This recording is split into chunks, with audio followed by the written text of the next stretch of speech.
जरा सोचिए, आज से कुछ साल पहले, मान लीजिए 2015 में, अगर कोई कहता कि लोग इंस्टाग्राम और यूट्यूब पर लाइव आकर करोड़ों का बिजनेस खड़ा कर देंगे, तो क्या कोई यकीन करता? शायद हम सब हंस देते, है ना? मतलब ये तो एक नामुमकिन सा आइडिया लगता था। लेकिन देखिए आज की सच्चाई क्या है। क्रिएटर्स और ब्रांड्स का एक पूरा का पूरा इकोसिस्टम ही तो खड़ा हो गया इन प्लेटफॉर्म्स पर। जो कल तक बस एक सपना सा लगता था वो आज एक मल्टी करोड़ की हकीकत बन चुका है।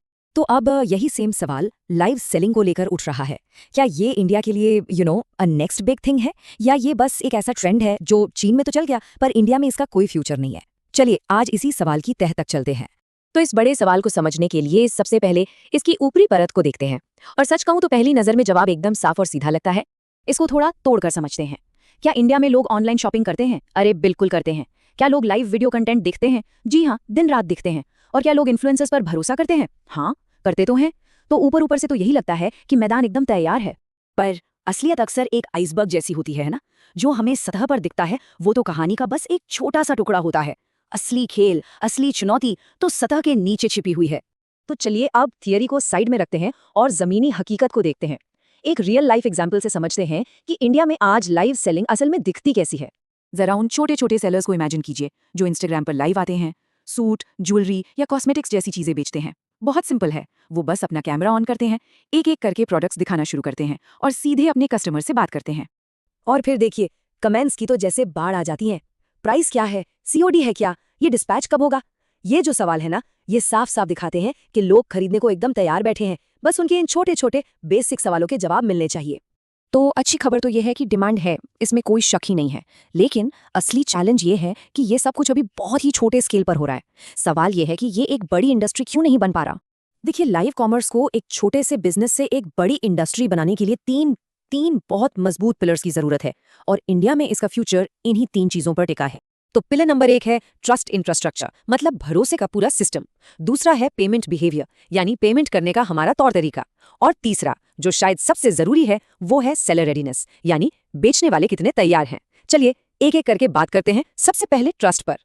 आज भी जब हम ऑनलाइन पेमेंट करते हैं तो कहीं ना कहीं दिमाग के एक कोने में एक छोटी सी आवाज आती है, पैसे तो भेज दिए पर प्रोडक्ट आएगा ना? यही डर, यही हिचकिचाहट भरोसे की कमी है। अगर हम चीन की बात करें तो वहां के प्लेटफॉर्म्स ने इस भरोसे को टेक्नोलॉजी से सॉल्व किया है।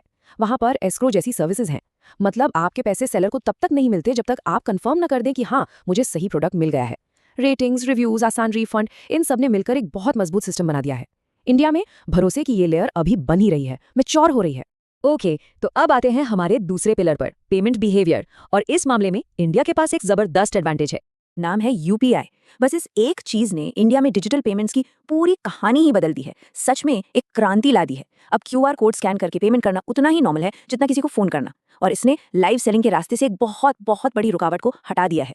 और अब बात करते हैं तीसरे और मेरे हिसाब से सबसे जरूरी पिलर की, सेलर रेडीनेस। देखिए, लाइव सेलिंग का मतलब सिर्फ कैमरा ऑन करके सामान दिखाना नहीं होता। ये अपने आप में एक कला है, एक स्किल है। इसको अगर बड़े स्केल पर करना है तो प्रोफेशनल प्रेजेंटेशन स्किल्स चाहिए। मतलब आपको कहानी सुनाना आना चाहिए, आपको भीड़ को संभालना आना चाहिए, और सबसे जरूरी, एंटरटेनमेंट और इन्फॉर्मेशन के बीच एक बैलेंस बनाना आना चाहिए। अभी क्या हो रहा है, ज्यादातर सेलर्स बस बेसिक लाइव स्ट्रीम्स कर रहे हैं, जिससे ये एक हॉबी ज्यादा लगती है और बिजनेस कम। हमें एक बात समझनी होगी, इंडिया में शॉपिंग सिर्फ एक ट्रांजैक्शन नहीं है, ये एक पूरा एक्सपीरियंस है। यहाँ मोल भाव होता है, 10 तरह के सवाल पूछे जाते हैं, और जब तक पूरी तसल्ली ना हो जाए तब तक कोई खरीदारी नहीं होती। और मजे की बात यह है कि ठीक यही वजह है कि लाइव सेलिंग का कॉन्सेप्ट हमारे शॉपिंग कल्चर से एकदम परफेक्टली मैच करता है, क्योंकि इसकी पूरी नींव ही रियल टाइम बातचीत और भरोसे पर टिकी है। इसीलिए इसमें कामयाब होने का पोटेंशियल बहुत बहुत बड़ा है। तो घूम फिरकर हम वापस अपने मेन सवाल पर आते हैं। इन सब बातों को ध्यान में रखते हुए फाइनल वर्डिक्ट क्या है? क्या इंडिया में लाइव सेलिंग चलेगा? जवाब है हाँ, बिल्कुल चलेगा। लेकिन ये कोई ओवरनाइट सक्सेस स्टोरी नहीं होगी। अगर हम चीन जैसी तेज ग्रोथ की उम्मीद कर रहे हैं तो वो शायद सही नहीं होगा। इंडिया में ये धीरे धीरे और लगातार ग्रो करेगा। जो शुरुआती ग्रोथ होगी ना, वो कुछ खास कैटेगरीज में देखने को मिलेगी, जैसे कि फैशन और ब्यूटी, जहां प्रोडक्ट को दिखाना और फील कराना बहुत जरूरी है, या फिर रीजनल प्रोडक्ट्स जो हर जगह आसानी से नहीं मिलते, और हाँ, इलेक्ट्रॉनिक्स, जहां एक अच्छा डेमो सब कुछ बदल सकता है। तो अगर एक ईमानदार जवाब देना हो तो वो ये है, हाँ, लाइव सेलिंग इंडिया में काम करेगा। पर एक मिनट, ये हर किसी के लिए काम नहीं करेगा।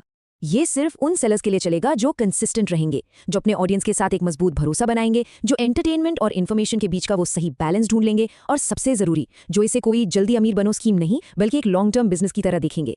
तो देखिए, फाउंडेशन तैयार है, रास्ता भी काफी हद तक साफ नजर आ रहा है, लेकिन अब जो असली सवाल उठता है वो ये है कि आज की तारीख में वो कौन है जो सिर्फ बातें नहीं कर रहे बल्कि लाइव सेलिंग से असल में पैसा बना रहे हैं।